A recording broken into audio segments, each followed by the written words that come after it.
Hi, everyone. Thank you so much, Pearson. I'm one of the travel agents with Marvelous Mouse Travels. We are the agency that runs this Facebook group, along with several others that are focused on different destinations. We are also an earmarked platinum authorized Disney vacation planner agency, and that just means that we are recognized by Disney as providing exceptional customer service, and we are also trained by them to be experts in their vacation products.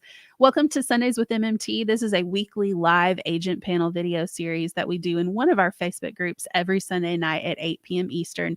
And we are so excited to be here in our Disney World group tonight to talk to you about the Star Wars Galactic StarCruiser. A group of us just disembarked yesterday after having been invited by Disney to experience StarCruiser.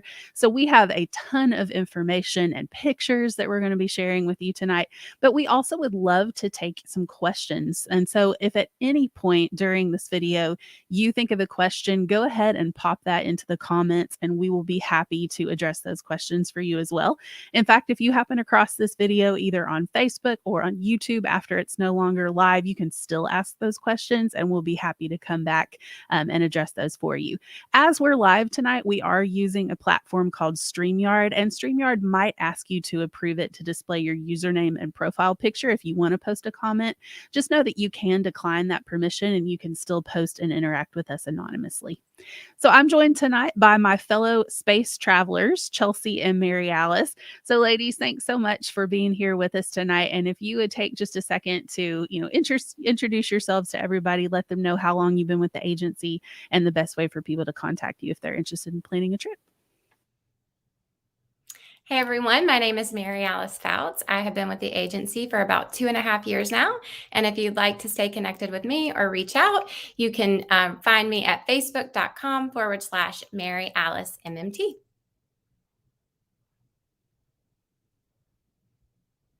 Hi everyone, I'm Chelsea Hart. I've been with Marvelous Mouse since 2016, so it's been a while now. And the best way to contact me is on Facebook, facebook.com/ChelseaMMT, and you can email me straight from there. And again, my name is Ginger. I am just about to celebrate, actually, next week, my 4-year anniversary with the agency, which is crazy to think about. And the best way to reach out and contact me is to visit my blog, which you can find at gingermmt.com. Now, as you can tell, all three of us got to experience the Star Cruiser, but we were also joined by our agency owner, Carrie Dillon, who couldn't be with us tonight. But Carrie, is our fearless leader in all things. And so it was also really fun to have her. And there you can see her in that picture as well. So we had so much fun on the Star Cruiser. Can't wait to talk about it even more. But to start off, let's just kind of, I guess, we were talking about this before the session about how this is kind of like those hard questions that you get asked in a job interview. So I'm going to put Mary Alice and Chelsea on the spot, and I'm going to ask you both to describe Star Cruiser in one sentence. Go. Okay. Okay. One sentence. Here we go. I don't know if it's going to be run on or completely short. I would say that the Galactic StarCruiser is a fully immersive Star Wars experience, period. And I would say it's just like stepping right into the films. And, well, period. One sentence. Stepping right into the films. I would agree with both of those. And I would also add that I was actually describing it to somebody this way earlier today. It is a cross between an all-inclusive resort and an escape room and a theme park and a video game. And I mean, it's so many things that it really is kind of hard to describe it in just one sentence, which is part of the challenge and part of what makes it fun. But essentially what you're getting is not just a Star Wars themed hotel. And that's how I've heard a lot of people describe it. Oh, it's the Star Wars hotel. It's the Star Wars hotel. And yes, it is the Star Wars hotel, but it's not just a hotel. Like, you're not just sleeping in a room that is themed after the Star Wars universe. You are living Star Wars in an incredibly immersive way, down from the way people dress to the way they interact with you. Like, it is a whole experience. So it's not just the Star Wars hotel. So, speaking of which, let's talk to people a little bit about what is included because, admittedly, StarCruiser comes at a hefty price tag. So, what all is included in that price that you pay? Lots of food. We never went hungry. I know we're going to have a whole food section later. Tons and tons of food options. There was always something available. You also get some like exclusive things that you can only get when you're there. So I have my magic band, but when you're on your voyage, it is called your M band. So this is included. We also got a special pin when we were visiting Batu for that day. And then Chelsea, I'll let you add anything else that was included. And just the experience. I want to keep saying experience because there's show elements. If you're familiar with Disney, Disney does show, like no one else, but you're not watching it. You're actively participating. So that I feel like is a big part of what's included and why you would want to go on this. So just all those show elements and just the technology, the game, there was like games and activities um, constantly. There was never a moment where there was not something to do. So all of that being included was great. Something that a lot of Star Wars fans do love. It's very divisive, but blue and green milk, all included, is unlimited. So if you're in the party that loves it, go on Star Cruiser. Yes, that's a great point. And I was telling them as we were, having lunch and dinner that that's my daughter's, like that's something we have to do every time we go to Galaxy's Edge is she has to get that blue milk. She loves it. And so when I came home, I said, "Hey, you get unlimited blue milk." And she was like, "Mommy, we have to go." Like that did it. That sold it for her was knowing that she had that blue milk.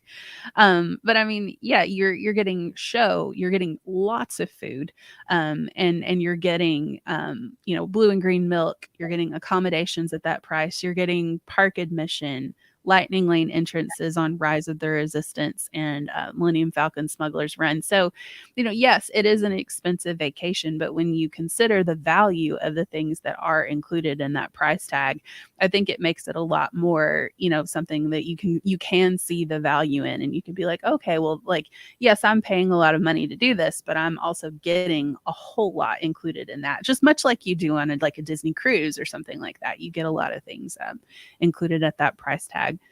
So let's talk a little bit about the ship itself, the Halcyon. Let's talk to people about kind of the layout or the spaces that you can visit on the Halcyon and maybe even some of our favorite places to hang out on the ship.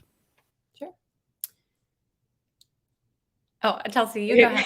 I want to talk about So the atrium, which is I think kind of the heart of the whole ship, and it's very similar to if you've been on a cruise because this is a star cruise. So while it's not at sea, it is in the galaxy. So it's a star cruise that has this main space where everything kind of comes out from it, right? So the gift shop is off to that.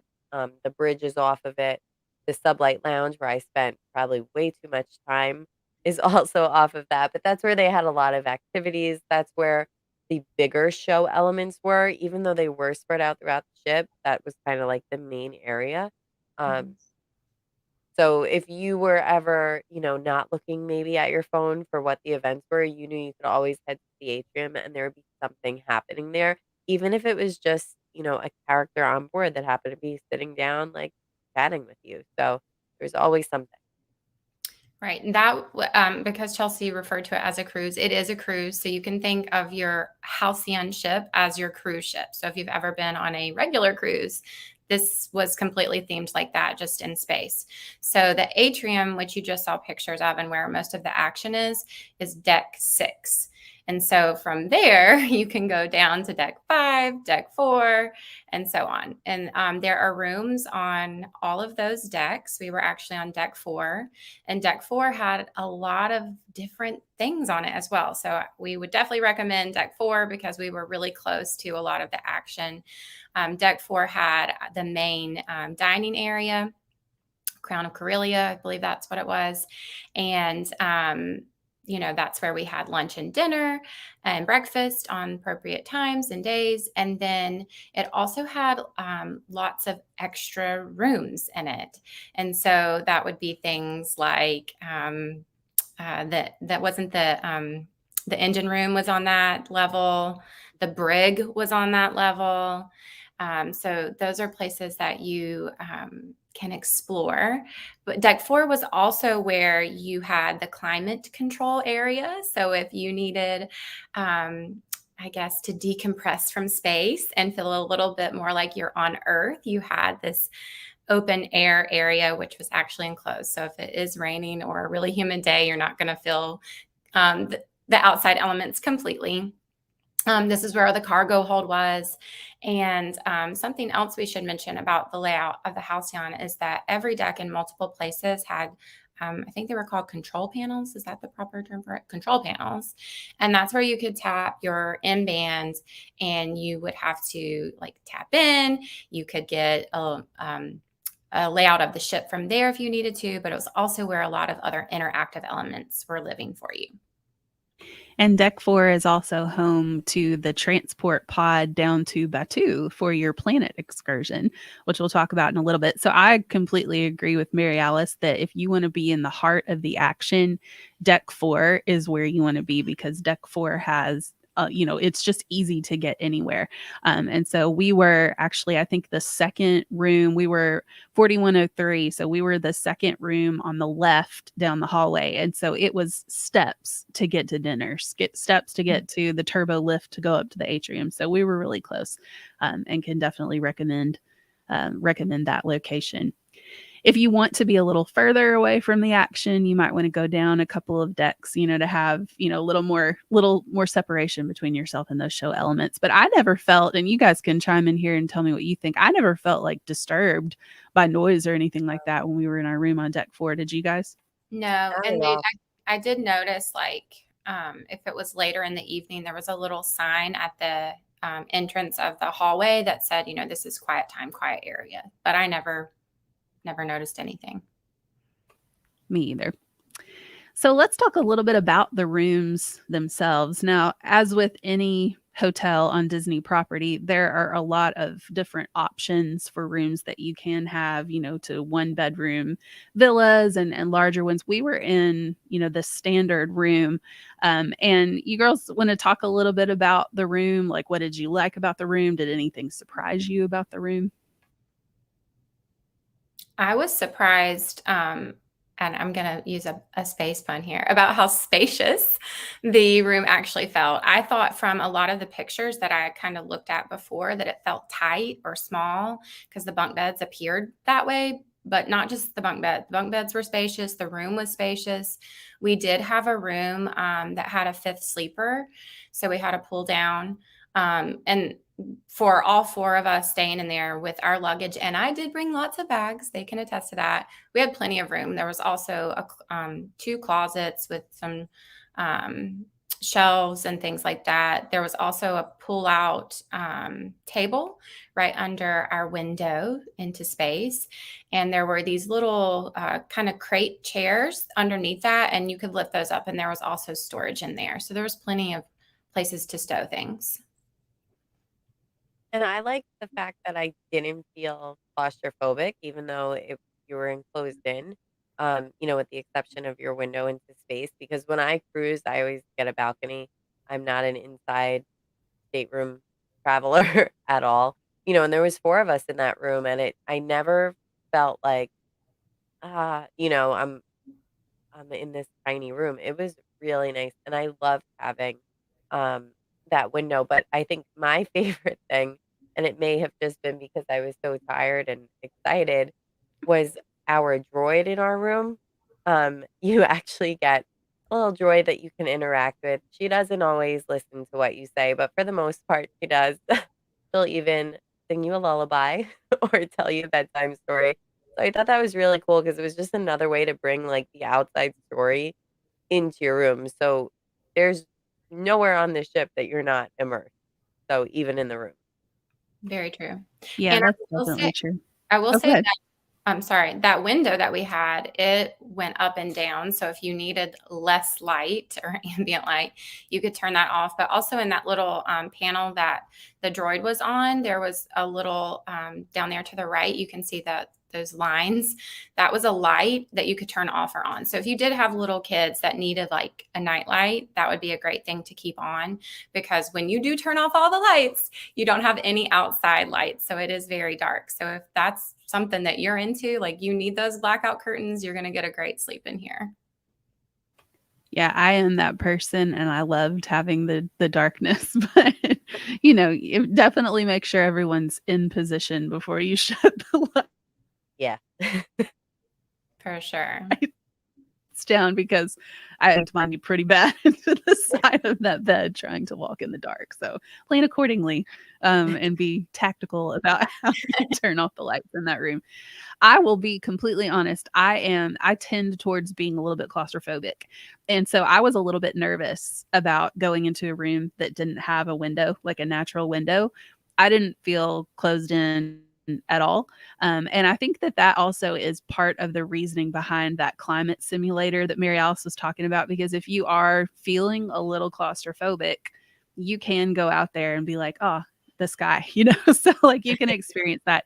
You're also spending, the better part of a whole day in the theme parks. So, if you're worried about feeling claustrophobic, I would say don't, because I am definitely that person and didn't feel that way at all on the StarCruiser. So let's talk a little bit, we've kind of hinted at the experiences that you can have. And obviously we don't want to spoil too much about what happens on the ship, because it is something that you get more out of it if you experience it in the moment. But without spoiling too much, let's give people an idea of kind of what goes down on the ship and what you can participate in. So think of the atrium area as like your stage. And so anytime that there's a big storyline element getting ready to happen, your data pad, which is your cell phone, the app on there is going to give you a schedule. And anything on that schedule that's outlined in yellow is something that you don't want to miss out on. So it does a really good job of helping you as a passenger be guided to the places where you need to be. So things like muster drills, which were not, true muster drills, but in true theming, we were all there showing up, and just little things like that help you be in the right place at the right time. And it's kind of like a real life choose your own adventure, because when you first log into the app, for your data pad, it will, ask you a question, and there's set responses. And based on how you respond to those questions, will determine kind of how the rest of your experience will go on the ship, as far as, maybe you're helping this group of people versus this one, you're assisting the rebellion or the First Order. So Mhm. it is cool that you don't, and it's not like cut and dry either, because at one point I kind of flip flopped. So you can, you're not like locked into what you choose. So that is really cool. It really is a real life choose your own adventure book. Mhm.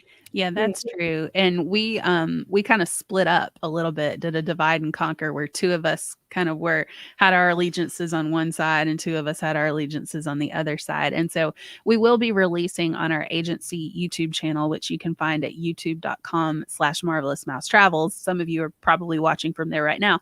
We are going to be releasing soon kind of a day-by-day vlog of our experiences. So we'll show you a little bit about some of the things that we each were doing, when we were on Batuu, because your missions follow you into Batuu. So there's things for you to do. There might be stuff for you to hack into at Batuu. There might be people for you to go and talk to and get information from on Batuu. So there's it doesn't stop when you get off the ship to go on your planet excursion to Batuu. It follows you there. And I will say too that, we didn't do every single mission that we could have, just because we were documenting the experience. Like, we were there to get footage and to review it and to experience everything. But we definitely did something like some touchstone things, like the lightsaber training. the bridge training, which we can talk about those more in just a second, but those are do not miss experiences, in my opinion. Those are incredible. The lightsaber training in particular, I was like living my childhood dream of being part of Star Wars.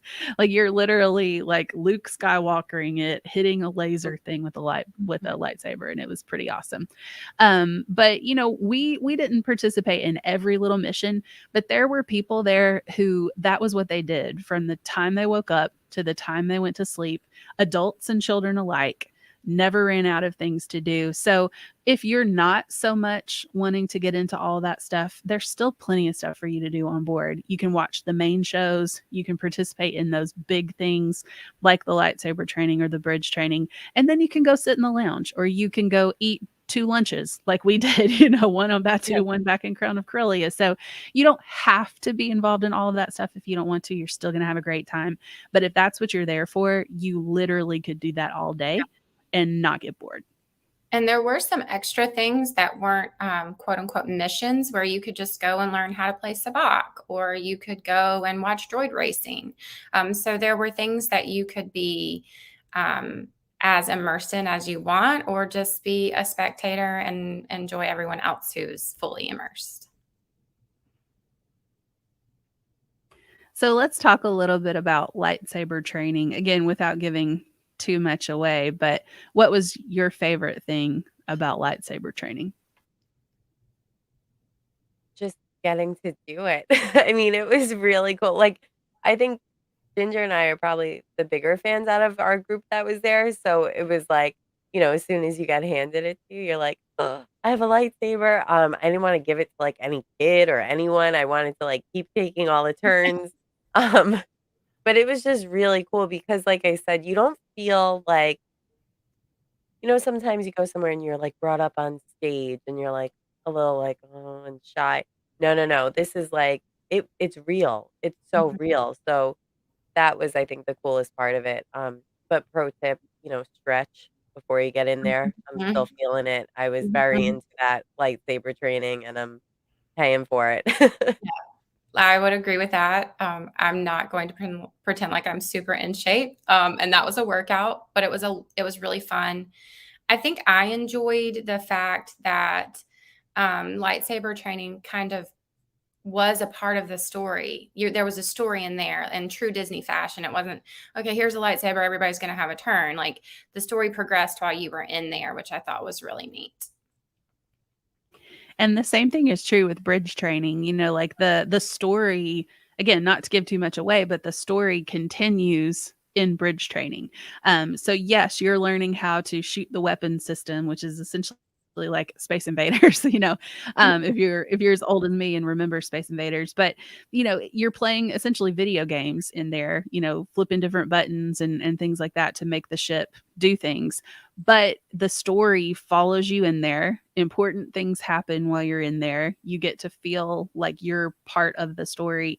And so it's so much more than just going in and playing around with some buttons. Like you're actually living more of that experience. There is, you know, it's not just, oh, we're going to go play video games now. Like you're really invested in it. I also think it's important to note that you don't have to like stand in a line and wait for Jedi training with your lightsaber. You don't have to stand in line and wait for your bridge training. That's already going to be designated for you, and on your data pad on your specific schedule, it'll tell you what time to report to those stations. So you don't have to worry about, you know, being the first one in. The storyline progresses when it's time for your storyline to progress. Yes, and that is also true for your planetary excursion to Batu. So you're not having to wait in standby lines for Millennium Falcon, and this is that back entrance right here. You're not having to stand in line for Rise of the Resistance. The Lightning Lane entrances for both of those things actually like are included in your price. So they come preloaded on your M-band whenever on Batu you decide that you don't have to do it at a scheduled time. Whenever you decide that you want to go ride those things, you just go up, you scan your M band, and they will let you onto the ride. And it was really cool when we, Chelsea and I did Millennium Falcon Smuggler's Run together, and the pre-show, like the little video you watch right before you board, was actually different for us. It mentioned, oh, I see we have some passengers from the Halcyon here. So like they even make you feel special on the rides. They gave us a little pin to wear around when we were in Galaxy's Edge so that people knew, we were passengers on the Halcyon. There's a special little area with some complimentary bottled waters that you can go sit and hang out in. It's nice and shaded in there if you need to cool off. So, little perks like that are included as well, which is pretty great. But I mean, all of that stuff is part of your experience. And we had a reservation at Oga's. Now we did pay for what we ordered at Oga's, but we had a meal credit for Docking Bay 7, which was included in our price. And so we ate at Docking Bay 7, but then we went and got back on the ship and ate again at Corellia. So we literally had 2 lunches that day. But you have the opportunity to do that. I mean, you've paid for it already. Might as well get your money's worth out of it, right? So speaking the kind of moving over from the experiences, the characters are such a big part of the experience. So tell everybody a little bit about your interactions with the characters or what you thought about the character experience on board. I'll let Chelsea go first because she spent more time with different characters than I did. So I love that it was very organic, the characters. It wasn't, because it's this whole immersive thing. It's not like, oh, there's Chewbacca, let me wait in line. It's like, oh no, he's here. Let me see like what I can do. Do I have to help him? Do I have to, maybe get him caught by someone? So it was very, like I said, I keep saying it's real, but it is. It was very real. It wasn't this like theme park character. There were characters that are created just for the Star Cruiser, that are just like some of them are regular passengers. Like that's Gaia. She's the singer. So if you want, you go on a cruise ship, there's always like the big show, and she was the big show, but she wasn't just performing at dinner. She was out and about on the ship. Lieutenant Croy, not such a welcome guest, but he was there. So, and you could just have conversations with them, which was cool. It wasn't like, you had a set time and you say, hi, can I take a picture? And that's it. You walk away. No, you were engaged. What are you doing? Do you need help with something? Like, can I, so it was cool. And I think what's nice about it, it was very evenly split with like adults and kids in their interactions. They weren't necessarily catering to one over the other. Um, it was very much just like organic interactions with everyone. Yeah. I think that's a good point. There were times when I was just sitting chatting with the other ladies or just kind of walking around, and a character, you might say hi or something, and they were like, would you come help me? We need your help. Can you meet me here in like 5 minutes? So it was very organic. And if you just imagine, like, I have my own children, but like I can imagine how real, I mean, it felt that real to us, but how real it would feel to younger children, because you're not just standing in line waiting to take a picture with Chewbacca. You're walking with Chewbacca or Rey. You're helping them. It's not rush, rush, rush, push you off, next person. It's, you really could spend as much time with a certain character as you wanted to.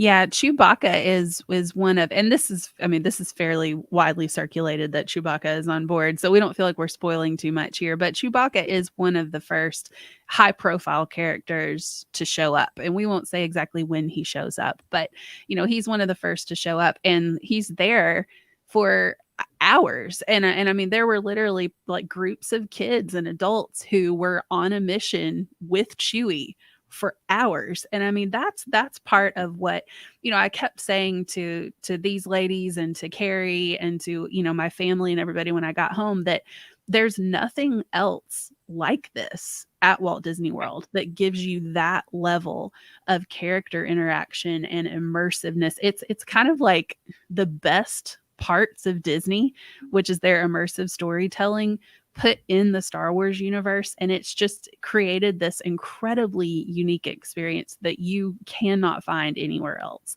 And the characters are a huge part of that. Right. You feel like you are literally a part of a movie or a drama or a play. Like you're playing your part in that storyline. I totally agree. So let's talk about probably one of our favorite parts on board, and that was the food and drink. So as we've said, your food is included, and drinks, if they're not alcoholic or specialty drinks, they're included as well, including that blue and green milk. But let's talk about the types of food we ate. I know a lot of people are probably nervous, like, oh, is it going to be like weird space food? So let's talk about that, but also maybe some of our favorite things that we had. So it all looked really weird. I'm not going to lie. I'm not the most adventurous eater, but I'm not a picky eater. I'm somewhere happy in the middle. And I would say 95% of the food I really enjoyed. And some of the things I just might not have enjoyed, not because they weren't great quality food, but just maybe had flavors in it that I don't really care for. But I thought the food quality was excellent. And as I mentioned before, you never went hungry. Anytime that the main dining area was not open for you to go into, there were other food options. So there were snacks. The Sublight Lounge also had a whole list of, like, I would guess, like premium appetizers that you could order there. It wasn't anything cold. Great options that you could get if you had second dining, because remember, you're on a cruise. So some of you have first dining for dinner versus second dining. And the menus were different.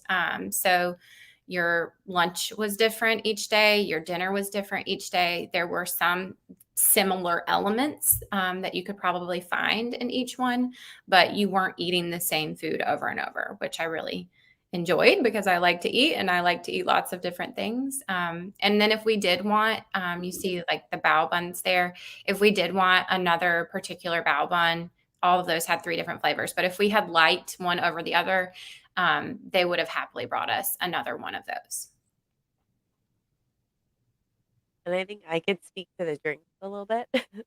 um, the drinks were amazing. Everything was, very themed. It wasn't like you could just go and get like, something you would necessarily get on Earth. And while you could, that wasn't the fun of it. Everything was themed, even the glasses. They had actually 2 of the drinks in the Sublight Lounge doubled as souvenirs. You actually get to keep the glasses for those 2 drinks, which was cool because it's just like an extra, fun thing that you can reuse again.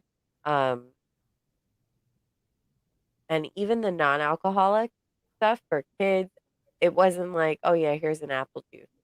Everything um, had a purpose. Everything was really good.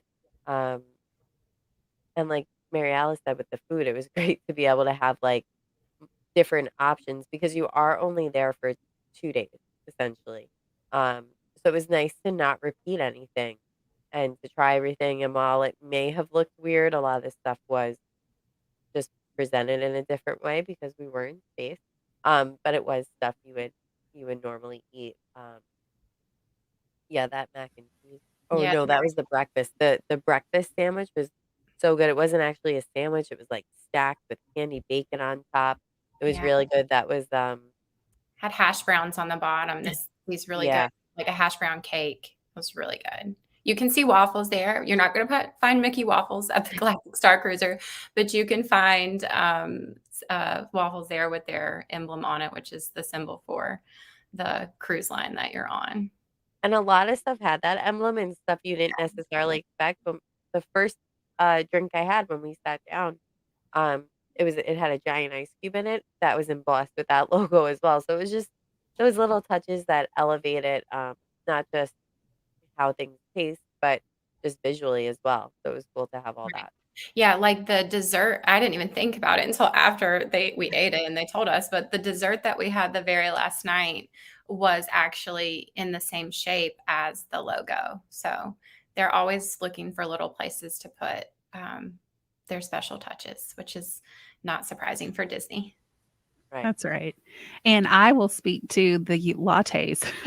Yes, I There do. are complimentary unlimited lattes, so you can get them in the main dining room at dinner, and at lunch, but you can or not at lunch, just at dinner, but you can also get them in the Sublight Lounge anytime. And so that was really great for me. I am a huge coffee drinker, and so I almost always have a cup of coffee in my hand. And so it was nice to have not only regular brewed coffees, but you could get cappuccino, you could get a latte, you could get espresso beverages as well. And I also have food sensitivities. Like I am diabetic, so I have to, I have to watch my glucose intake. But I also am, I have allergies to pineapple and banana and avocado. And so I was really impressed with the way they handled that. Like you could see, this is my dessert plate from I think our first night at dinner, and they had a little like tag for which plate was mine. But we had the same waitress both nights at dinner, and she had actually researched my allergy, spoken to the chef, and told me at the beginning of every meal, you can eat everything, or these are the things that you can't eat that aren't allergy friendly for you. And so if that's something that you are concerned about, I also heard several other guests actually speaking directly with the chef who had maybe gluten sensitivities or something like that. So they can handle that if you have dietary restrictions or food allergies. Disney's really great about that in general, but that carries over to the Halcyon as well. All right, so let's end with probably, I guess, the big question that everybody has about StarCruiser. And that is, this is an investment. Okay, this is an investment vacation. Who is this a good investment for? What type of traveler? I think it's a broader range than you would think. Of course, there's going to be the diehard Star Wars fans, that just this is everything, that you've always wanted watching the movies. I wish this existed in real life, and now it kind of does, and you could do it. But I think it's also for families that are just getting into it, and it's. I don't have kids, but I think I said it to them multiple times when I was watching some of these kids get so into it. It was incredible, so I can't even imagine if they were my own, being able to see it through their eyes, just like, a Disney trip, people say like, "Oh, they're too little." They're never too little. Um, for you to be able to experience that through them. So I think families, um, there was, um there was someone, it was his college graduation gift, and they were able to do it to families with older kids as well. There was some couples on there. I'm pretty sure one may have been part of like a honeymoon type celebration. So I think even if you're not a diehard Star Wars fan, but you want something like really unique that you literally cannot do anywhere else, because there's no way you can kind of piece this together on your own. It's never going to come even close. Right. Um, so it's also for that type of traveler too, that just maybe COVID, you haven't traveled for 2 years and you kind of want to splurge a little and do something really cool and unique. And this hits it, on every mark. I would agree with what Chelsea said. I would also add, if you're like just a really big Disney fan in general, but maybe not a huge Star Wars fan, I would fall into that category. I thought it was incredible. I've seen all the movies, but I can't tell you every single name of every character, every sort of transportation vehicle, every planet, everything like that. But I still had a really big appreciation for it. And had I been there with my own family, who my children love Star Wars, my husband loves Star Wars, that would have been right up our alley. We would have all had an incredible experience, even though I know they would have been into it a lot more than me. They would appreciate it more than me, probably, some of those little things. But even just as a big Disney fan, I thought it was phenomenal. I thought it was really cool how, you saw young families there with their kids. You saw multi-generational families where grandparents are there with mom and dad and the kids. You saw honeymooning couples. We saw some groups of just friends, like young, professionals who were there together. We also saw older couples, who probably have been fans since Star Wars came out in the 70s. So it was truly like a very eclectic range of people who were there on the StarCruiser, and everyone enjoyed it. And so I can see this being your destination, like the main thing you're going to Orlando to do. But, I can also see this being a great thing to tack on to maybe a Star Wars Day at Sea cruise with Disney Cruise Line. I can see, a couple of different things that, maybe you want to visit the park down the road and do the Harry Potter stuff and then come over and do, the Star Wars stuff at Disney. And so there's a lot of people that this, can appeal to. And I think that, you don't have to necessarily have, and this is one thing that we haven't really touched on yet, you don't have to have a wardrobe full of Star Wars cosplay to be able to have this experience. Correct. Like there were people there in shorts and t-shirts every day. There were people like us who just kind of did like a Star Wars bound look where we just like got stuff off Amazon or maybe even changed up pieces that we already had in our closets. So don't think that if you don't have, film accurate apparel that you're not going to be able to do this. There were people dressed to the nines, but there were also people there in more standard apparel. And they do have, if you want to pick up a couple things, there's some great things in the gift shop. I'm, wearing my Chandrila Starline shirt that I bought in the gift shop, but they also had like full, Jedi robes and stuff in there too. So if you feel a little bit out of place in your flip-flop shorts and t-shirts, you can definitely pick some stuff up in the gift shop if you want. Definitely have some options for you. Absolutely. And I do think that people that maybe went on that were going because their husband booked it or their wife booked it and they weren't totally into it by day 2, there was a lot of people wearing stuff that was for sale in the gift shop.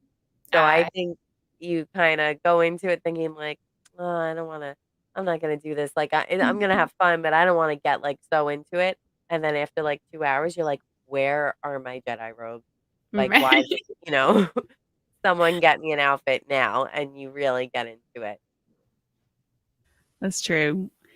Well, I'm checking out some of our comments here, and I think we had a lot of people who dropped by and wanted to say hello.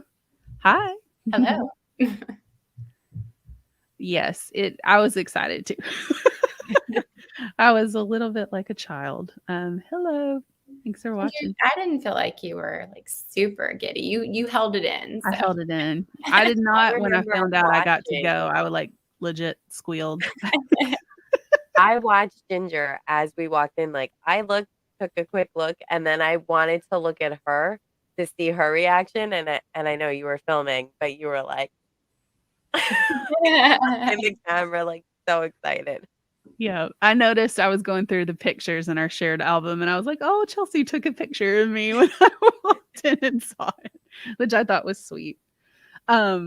Hi, ladies. I enjoyed watching. Oh, good. I'm glad that some of you guys followed along with us. That was primarily Chelsea filming all of the lives and things like that, and then Mary Alice worked on a lot of the reels. So my job comes with the YouTube stuff. So all the stuff that we've posted so far has definitely been the lion's share of it done by these two ladies. Well, we'll have plenty of blog content coming too. So if you are watching this later, feel free to check out our Marvelous Mouse Travels blog. That's right. YouTube.com/Marvelous Mouse Travels. It does look wonderful, Susie. It is. Yes, I want to go back. Like, I told my husband when I got home, I was like, so we need to look at some dates. We need to figure out when we're going to take the kids, because our 9-year-old son is a gigantic Star Wars fan. All right. I think that was the last one. With the price, really quick, because I know that's like a sticking point for a lot of people. I honestly don't think there was one person that went through that and at the end of it was like, I didn't get my money's worth. Right. It make it work. Correct. You won't regret it. That's right. Absolutely. Oh, let's see. Someone asked, what if you want to go outside? So there is that climate simulator, which is essentially an outdoor courtyard.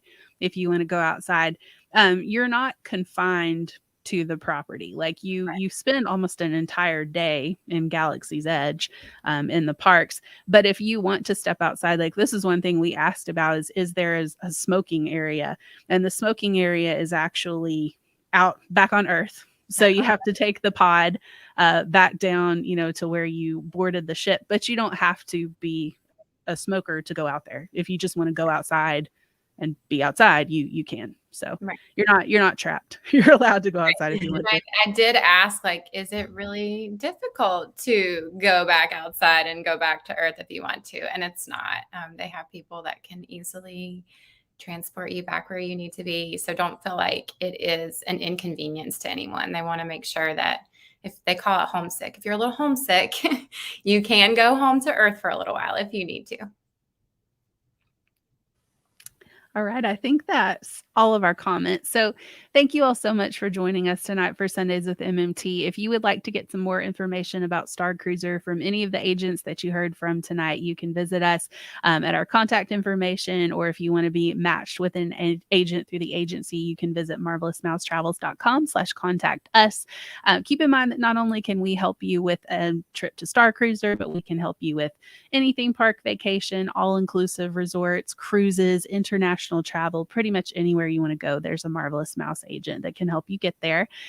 We would love to take any questions that you come up with. If you happen to be catching this when it's no longer live, so go ahead to feel free to drop those in the comments, and we will come back to them later.